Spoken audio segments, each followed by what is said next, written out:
Hey guys, what's going on? It's me, Jay, here to talk a little bit wish my Israeli friends and people on my page that are Israeli, especially uh, Victoria, Happy Independence Day, and others of people that I know that are Palestinians, know that we're thinking about them as well. Today marks the 76th year, the 76th anniversary of the State of Israel. 76 years ago, on this day, May 14th, 1948, the State of Israel became a state, declared their independence. The British left after being in occupying uh, a mandate over Palestine since the end of World War One in 1918 to 1948. It took it took many years, as a matter of fact, for that to happen. That was, of course, their intentions. That was the intentions of the Balfour Declaration. That was one of the reasons why they got into World War One, was to establish a Jewish homeland. But when they saw the the the reaction from the Arab population that was already living there at that time, they figured that this wasn't going to happen. So it took longer than expected. Obviously, a British mandate. Several riots happened. Riots happened in the mid 1930s. Riots happened in the early 1920s between Jewish settlers who were longing to. Oh no, I'm just moving it. I'm just moving it. I'll move it here at least. Who are longing to. It's good here. Who are longing to establish a Jewish state since 1897. That was the idea in Basel, Switzerland. The father of modern Zionism, Theodor Herzl, um, had this idea to that Jewish people could not live in Europe. That because of the Dreyfus affair, something an embarrassment, stripping of the Medal of Honor, the accusation of spyship by a man named Dreyfus, Alfred Dreyfus. It was determined by a writer in Vienna, Theodor Herzl, that Jewish people could not live in Europe, that they would never be accepted in the European mainstream, that despite the fact that they had moved away from the orthodox practices of traditional Judaism, despite the fact that many were secularized, despite the fact that many spoke the German language or any other language um, that was in their country, like Jews in Russia spoke Russian, Jews in Yemen spoke Arabic, Jews in Morocco spoke Arabic, Jews in Tripoli spoke Arabic. Like they were completely assimilated into their local cultures, but that they would never be accepted into those local cultures. Specifically, forget about the Arabic speaking Jews. Specifically, this applied to um, European Jews, specifically those European Jews that lived in Central Europe and Germany, where they were highly assimilated, where the reform movement of Judaism came from. Theodore Herzl, because of this, he's like, wait a minute, it was the French who emancipated the Jewish populations out of the ghettos under Napoleon. It was them who gave um, the the Jewish people in Europe universal basic rights under Napoleon, and even they are, because of this Dreyfus affair, coming out and yelling death to the Jews in the streets of Paris. So, if the most enlightened nation in the history of Europe uh, can turn anti-Semitic, then what does that say about the nations like in Eastern Europe, like Ukraine or Poland or Russia or Lithuania, that are have a history, or Romania, that have a history of anti-Semitism? So Theodore Herzl devised this idea. He wrote a book called uh, The Jewish State, and he wrote another book called The Old New Land. And these books were written in German. And this became the germ of the Zionist movement. This idea the Jewish people needed a homeland of their own in order to be safe. Now um, there were several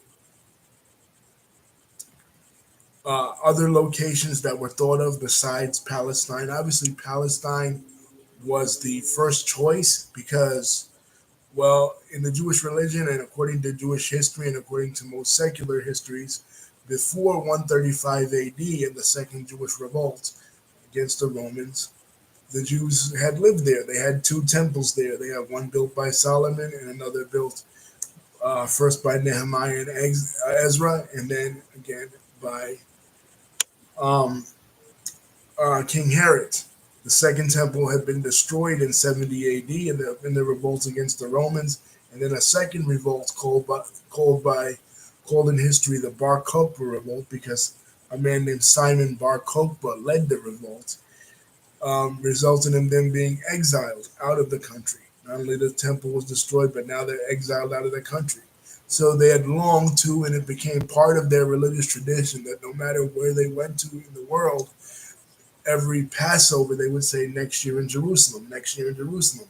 They had longed to return home to the land. And sometimes, after a big calamity, they did. Like after 1492, when the Spanish crown expelled them from Spain, many of them returned back with the help of the Ottoman Empire, the ruling Muslim power at the time. When the Portuguese expelled the Kingdom of Portugal expelled them in 1496, many of them went back. But the difference here was not only were they yearning to go back, but they were yearning to establish a Jewish state, something they hadn't even had during Roman times, something that had ended with the end of the Maccabean period in 63 AD when the Romans, under the General Pompey, arrived. So they were yearning to have a state of their own, a political sovereignty of their own. But the problem was, first they thought about maybe, so they get together in Basel, Switzerland, the first Zionist Congress in 1897, and they discuss possible places. Now, a lot of these early Zionists were good friends and in with a lot of British high authorities. So they discussed areas within the British Empire. And one of those areas within the British Empire is the East African country of Uganda. Another area that Herzl himself talks about in his book is Argentina as a possible homeland of the Jewish state. But the vast majority of the Zionists, even though they are not religious, they understand that historically, from a secular standpoint, Israel holds a special place in the hearts of Jews, um,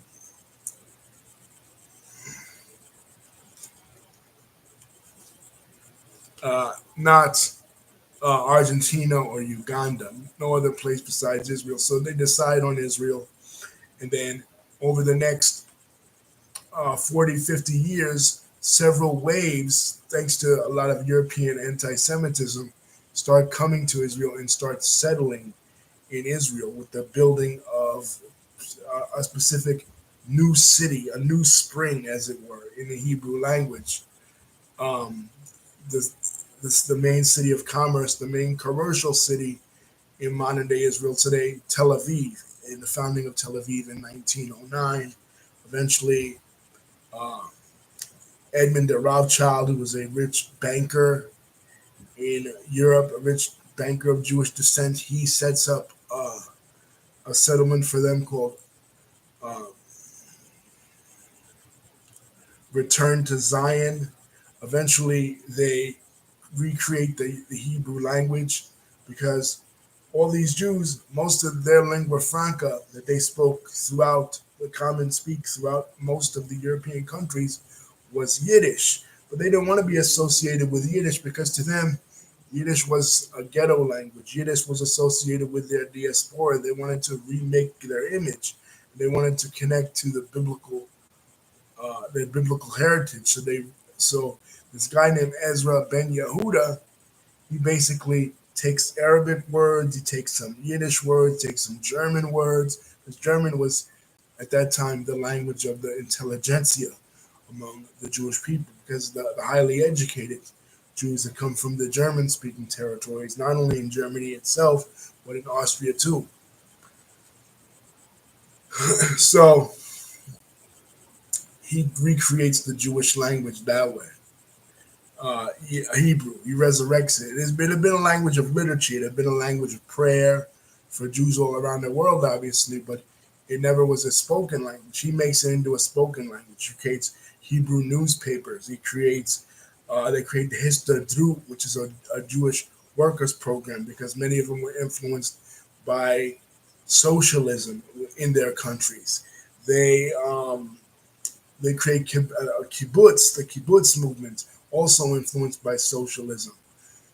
Golda Meir, whose her family was born in Ukraine, but they immigrated to the United States in Wisconsin. She further immigrated and made Aliyah to the state of Israel, to Israel at that time, which was called Mandate Palestine. But eventually, like I said, 1936 riots caused the British to issue what they call the second white paper, limiting Jewish immigration because um, while the Jews are fixing stuff up, while the Jews are creating a new, dynamic, vibrant Jewish society within Israel, there's the other population that both the Balfour Declaration and every document subsequently and previously forgets to include. I mean, the the British uh, theologian and British politician who designed the idea of Zionism, because Zionism was a an idea among European Gentiles, European Christians, specifically Protestants in England, way before it was an idea among any Jewish intellectuals, way before even Herzl. So he had the idea that a land for a people,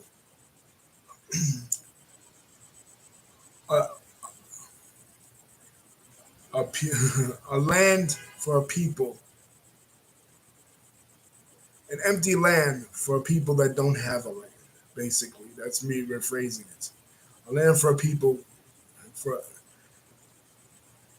a land with no people for a people with no land.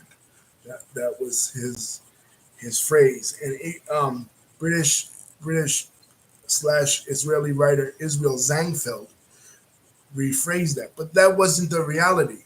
For centuries, Muslims have been living there. Now, were there as many Muslims living there besides a handful of families, both Sunni, different sects of Muslims, Sunni, Druze, and of course Greek Orthodox Christians?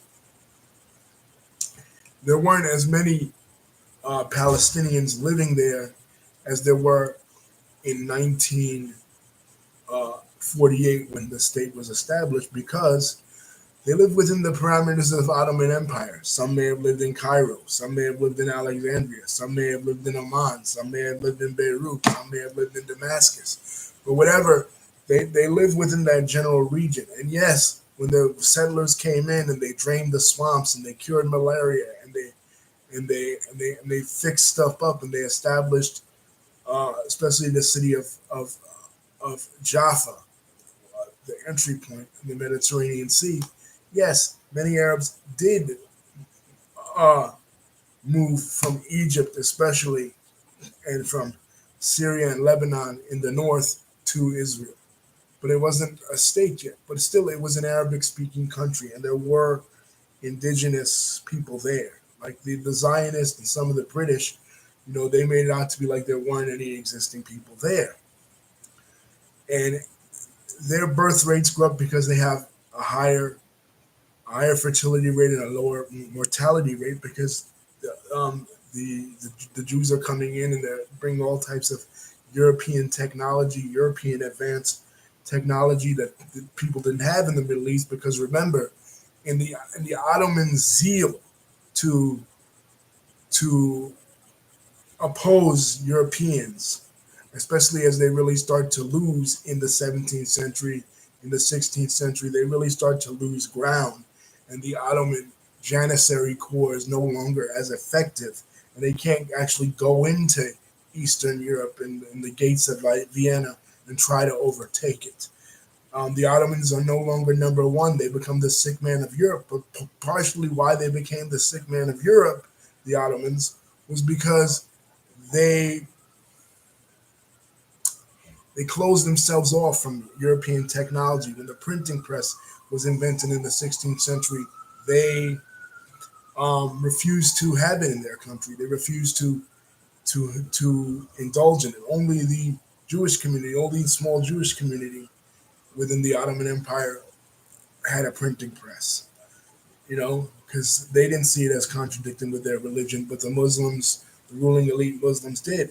They didn't have modern weaponry. They started to really fall behind after the Industrial Revolution, after the Renaissance, after the Enlightenment. Europe really took off. So Europe wasn't in the same place that Europe was, say, in 1453 when the Turks invaded Constantinople, and there was nothing that the other European Christian countries could do, and the heart of Eastern Christendom was taken over. You know what I'm saying?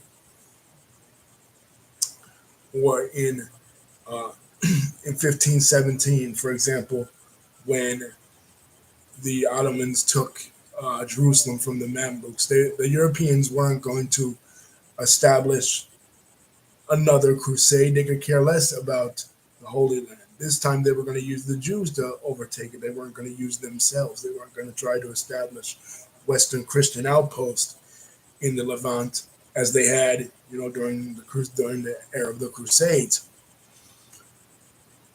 800 years ago. So the Ottomans fell behind, and the Europeans caught up. So the Jews living within the Europeans' borders, the Ashkenazi Jews, they caught up too. And the Jews living within the Ottoman borders, the Sephardic and Mizrahi Jews, they fell behind.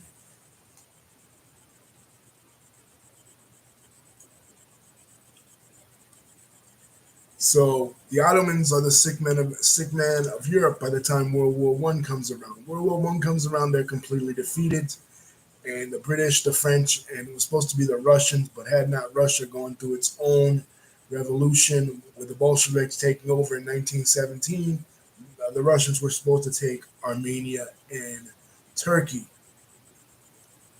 from the Ottomans, because they claimed the Russians claimed to represent the Eastern Orthodox religious tradition. The French, uh, they wanted to represent the Roman Catholic tradition with the Maronites, a large Maronite population that since the Crusades has been in alignment with the Pope in Rome. So the French, although secular, ostensibly are a majority Roman Catholic nation.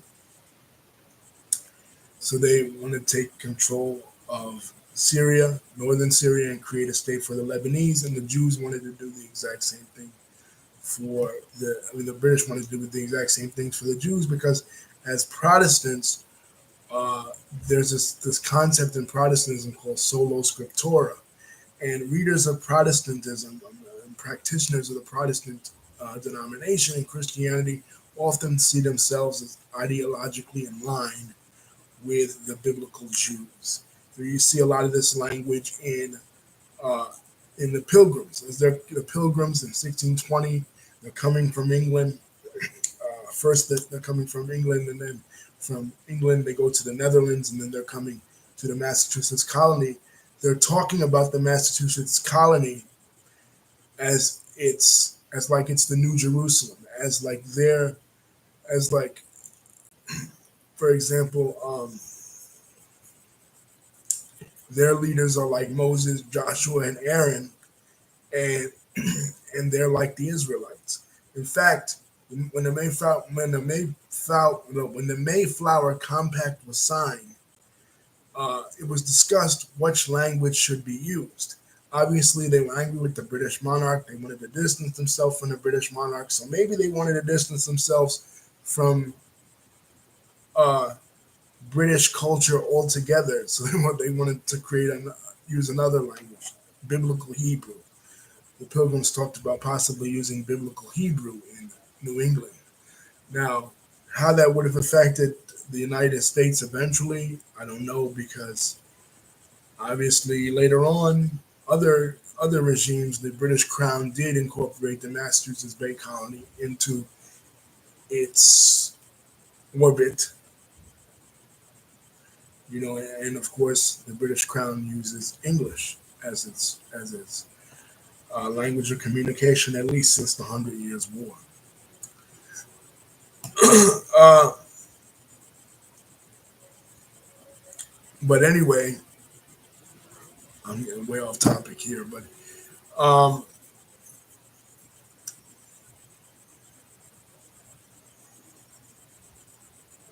the the British had it in their the British Protestants had it in their mind that they wanted to create uh, a Jewish state before there was even the idea in the Zionist mind. So,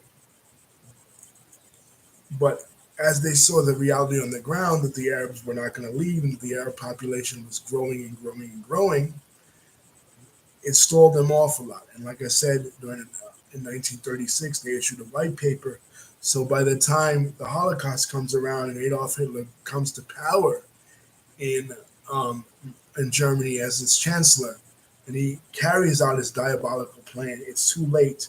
Israel, under the British mandate, was not allowed to accept all these refugees. And you had countries like the United States and other countries that didn't want to accept Jewish refugees either.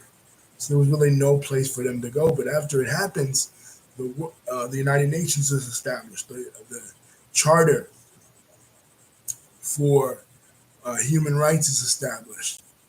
And uh, people realize, we really fucked up by turning a blind eye to Jewish suffering, and Proposition 181 is passed in 1947, establishing Israel as an independent, as a Jewish state. But then, you know, the mandate is scheduled to leave in 1948. Finally leaves. Ben Gurion gets up there. He sings Haktikva, the uh, Jewish national anthem.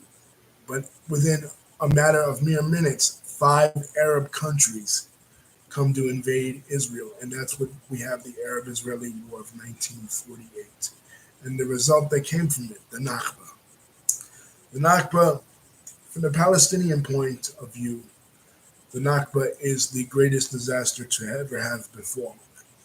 Because, like I said, in order to create all of this, theoretically, is fine. Jewish people longing to go back to their ancestral homeland, Jewish people longing to escape centuries of persecution, most recently the Holocaust at the hands of European colonialists. That's all well and good, but the fact that people are missing, the population that people are missing, are the Palestinian population, both Muslims and Christians. Christians in towns like Nazareth, Bethlehem, Muslims in other towns.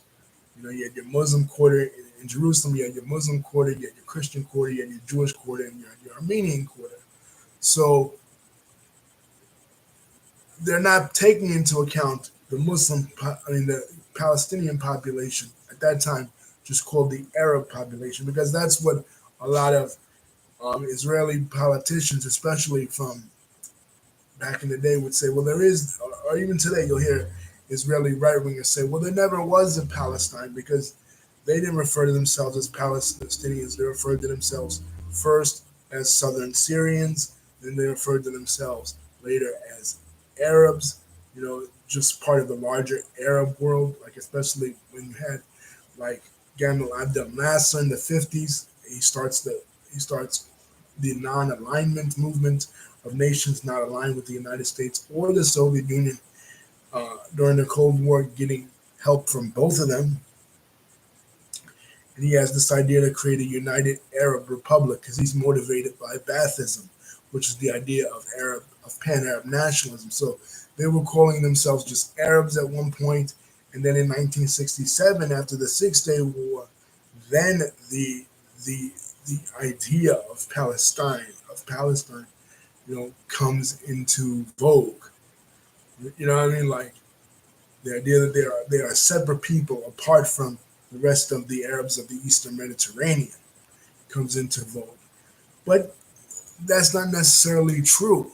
Like that's the way we look at it in history, but that's not necessarily true. Just like the idea that the Jewish people never lived on the land of Israel, in the land of Israel before the establishment of Zionism, before the Zionist project in the early 20th century is not true.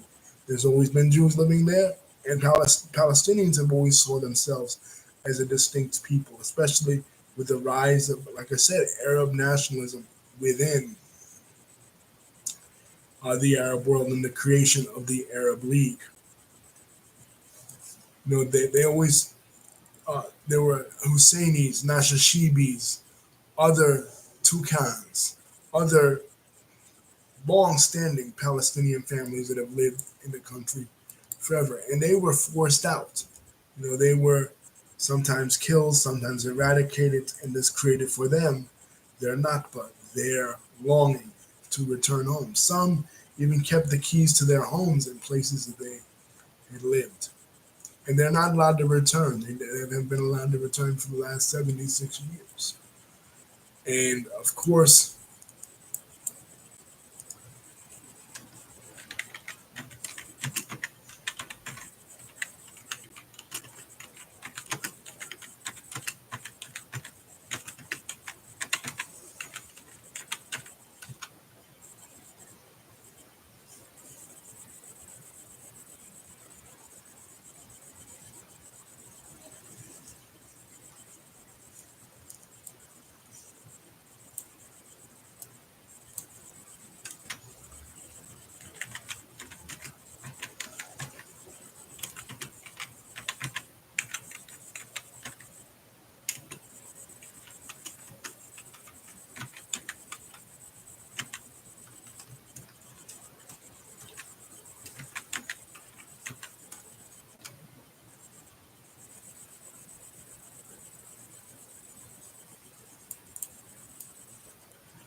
we know why, though. The reason is because if all these Palestinians who are living all over the world, in Egypt, in Saudi Arabia, in Lebanon, in Syria, all over the world, especially in the Middle East, but you know, even outside of the Middle East, if they're allowed to return,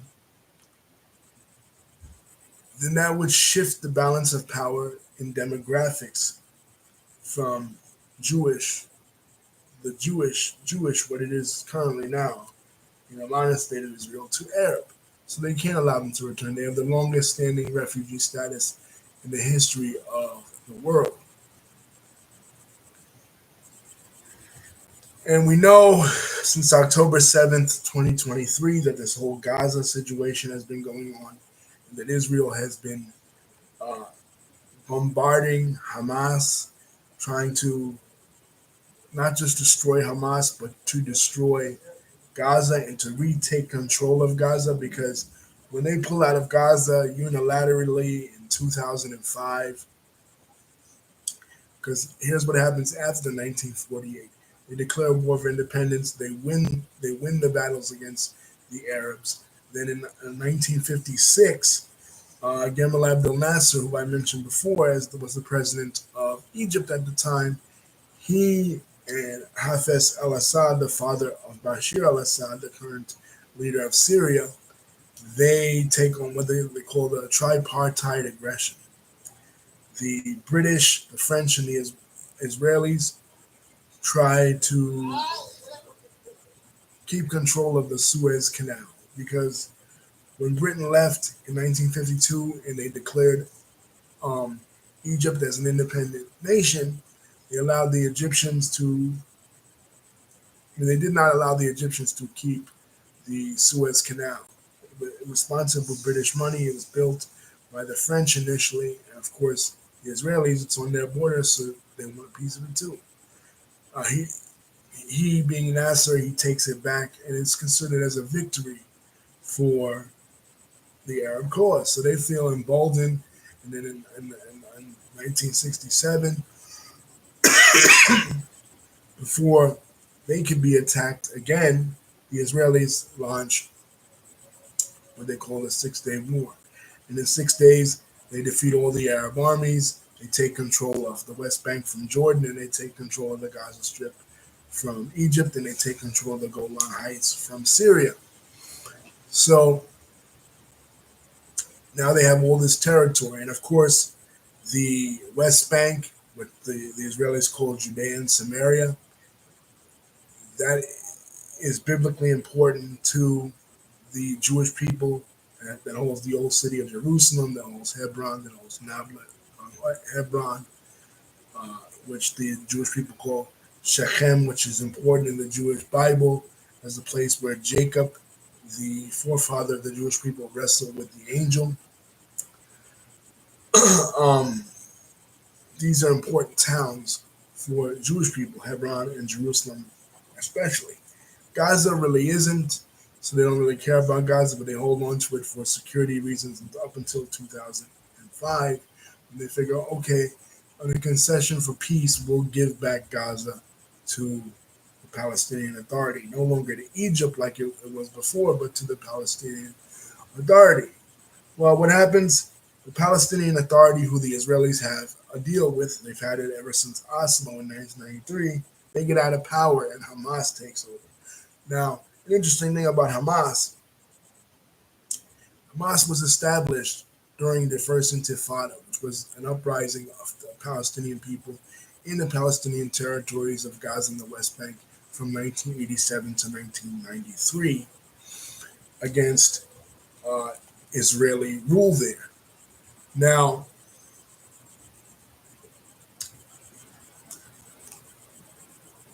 uh, during that time, they were really against the PLO. They were really against Yasser Arafat.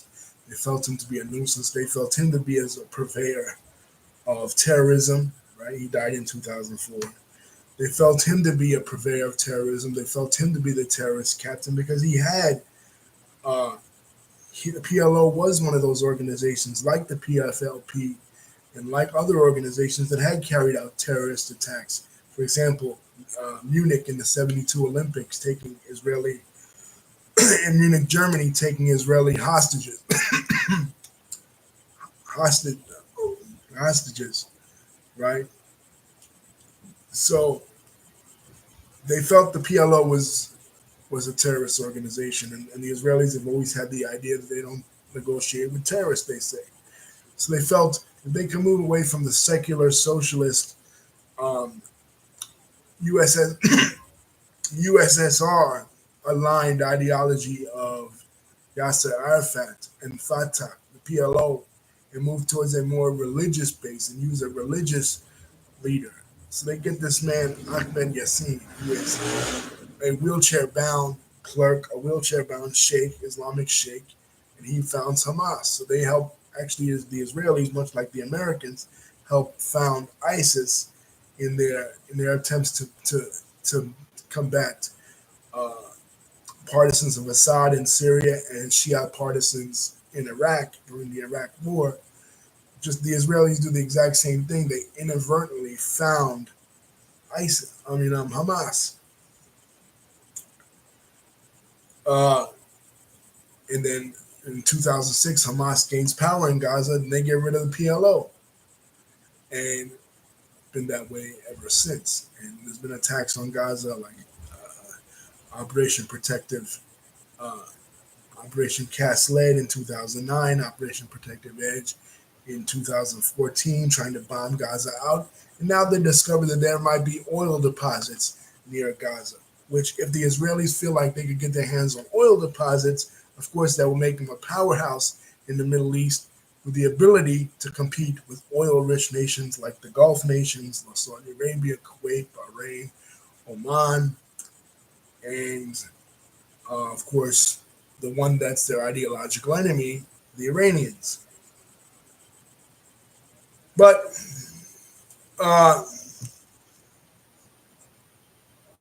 they feel so that's really the motivation behind this. But they have to get rid of the Palestinians and they have to use Hamas as a as a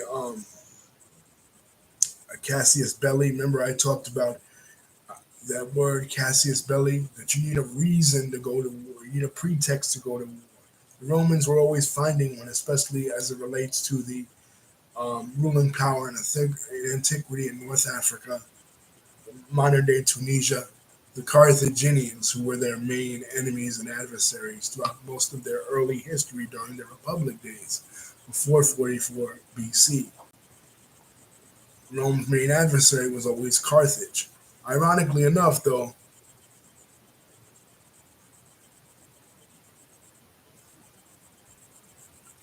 ironically enough, uh, Carthage becomes an outpost, a Latin outpost, and one of the strongest when Christianity comes to Rome in officially as a religion in 311 AD. Um, 311, 312 AD, after the Roman battle of the Milvian Bridge, Carthage becomes one of the strongholds of Rome. So when the Muslims come in the 7th century, Carthage is one of the last cities to hold out, the home of St. Augustine. So although Carthage was adversarial to Rome, they actually become quite identified with Roman culture and citizenship later on. Obviously, the Carthaginians are Phoenicians. Phoenicians originate in the Levant. Phoenicians from the Levant, specifically Lebanon, traveled across the Mediterranean Sea, settling in Tunis and establishing a civilization among what the Greeks called the Numidian people, which we know today by their Arabic French rendering. The Berber people, the native people of North Africa.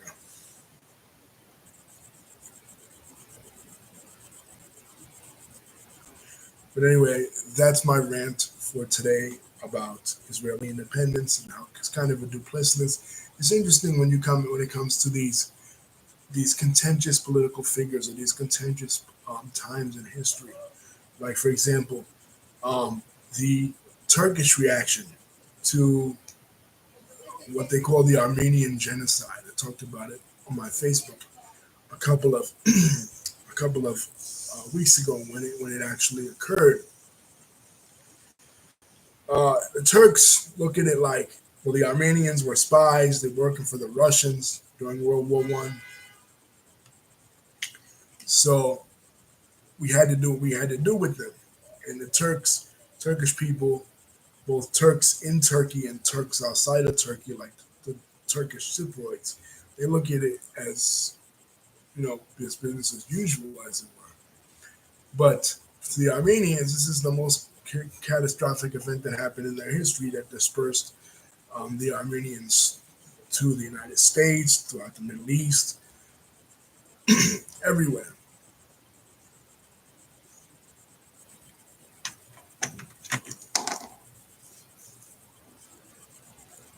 So that's kind of just like this.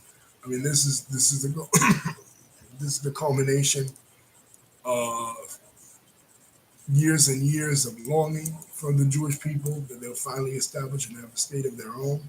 For Palestinians, it's considered the beginning of their genocide, the beginning of their suffering. So the end of Jewish suffering culminates with the beginning of Palestinian suffering. And in a way, the tables have kind of turned. The Jews have now become the oppressor, and they used to be the oppressed. They used to be the ones being chased out of countries, chased out of England in the 13th century in the reign of Edward I, Edward Longshanks, chased out of France, chased out of Spain, chased out of um, Spain twice, really. Spain under the Inquisition and Spain under the Almohads and the Almoravids. The last two Islamic dynasties to rule in that area.